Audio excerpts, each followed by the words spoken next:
Ọpụpụ isiokwu nke 6. Jehova wee sị Moses, ugbu a ka ị ga-ahụ ihe m ga-eme Fero, n'ihi na n'aka dị ike ka ọ ga-ezipụ ha. Ọ bụkwa n'aka dị ike ka ọ ga-achụpụ ha n'ala ya. Chineke wee gwa Moses okwu sị ya, mụ onwe m bụ Jehova. Emekwara m Abraham, mekwa Isaac, mekwa Jacob, ka ha hụ m anya dịka Chineke nke pụrụ ime ihe niile. Ma n'aha m bụ Jehova ka a na-emeghị ka ha mara m. Ọzọkwa, emewo m ka ọgbụgba ndụ m guzosie ike n'ebe ha nọ, inye ha ala Kenan, bụ ala ọnọdụ ọbịa niile ha, nke ha nọrị dịka ọbịa n'ime ya. Ọzọkwa, mụ onwe m anụwo ịsụ ude ụmụ Izrel, ndị Ijipt na-eme ka ha bụrụ oru. Echetawokwa m ọgbụgba ndụ m. N'ihi ya, sị ụmụ Izrel, mụ onwe m bụ Jehova.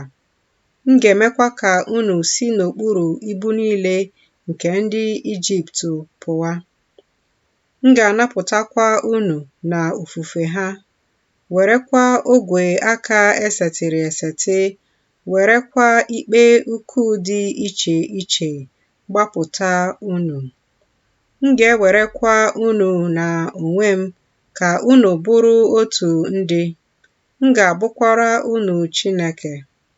Unu ga-amarakwa na mụ onwe m bụ Jehova Chineke unu, nke na-eme ka unu si n'okpuru ibu niile nke ndị Ijipt pụta.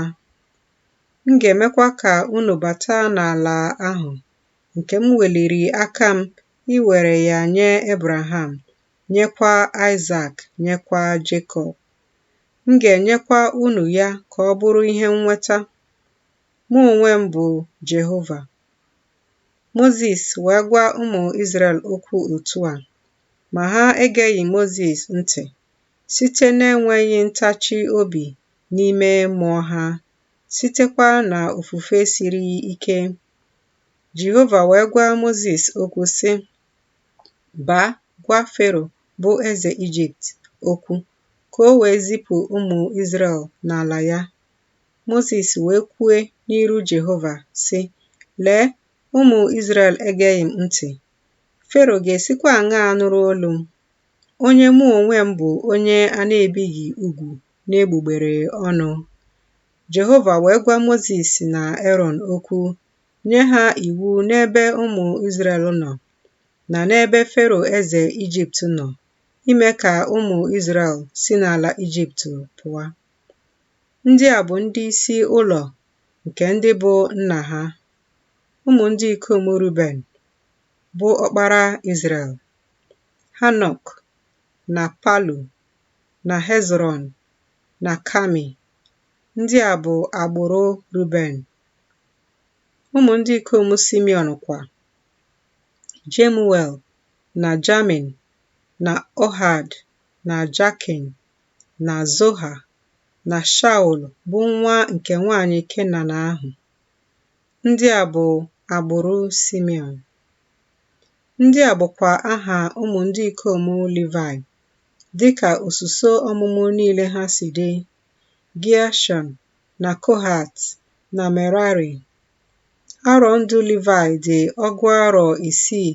617.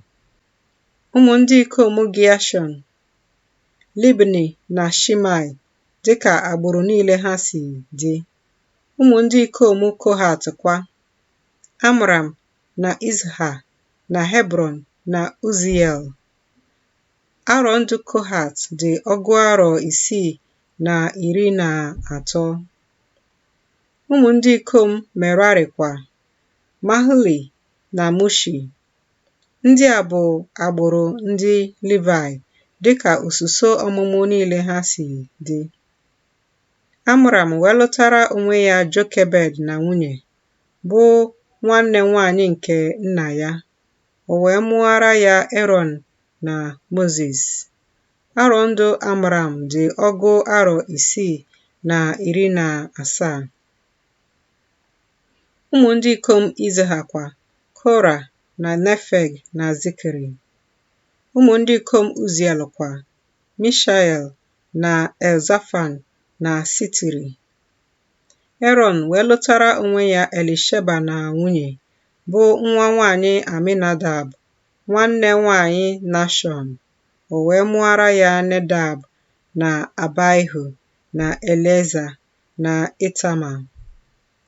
Ụmụ ndị ikom Kora kwa Asịa na Elkena na Abiasaf. Ndị a bụ agbụrụ ndị Kora. Elieza nwa Erọn wee lụtara onwe ya otu n'ime ụmụ ndị inyom Putiel. O wee mụọra ya Finehaz. Ndị a bụ ndị isi nke ndị bụ nna nke ndị Livai, dịka agbụrụ niile ha si dị. Ndị a bụ Erọn na Mozis ahụ, ndị Jehova sịrị, meenụ ka ụmụ Izrel si n'ala Ijipt pụta, n'usi niile nke ndị agha ha. Ha onwe ha bụ ndị na-agwa Fero eze Ijipt okwu, ime ka ụmụ Izrel si na Ijipt pụọ. Ndị a bụ Mozis na Erọn ahụ. O rue n'ụbọchị Jehova gwara Mozis okwu n'ala Ijipt, na Jehova gwara Mozis okwu sị, mụ onwe m bụ Jehova, gwa Fero eze Ijipt okwu niile nke mụ onwe m na-agwa gị. Mozis wee sị n'iru Jehova, lee, mụ onwe m bụ onye a na-ebighị ugwu n'egbugbere ọnụ. Fero ga-esikwa aṅaa gee m ntị?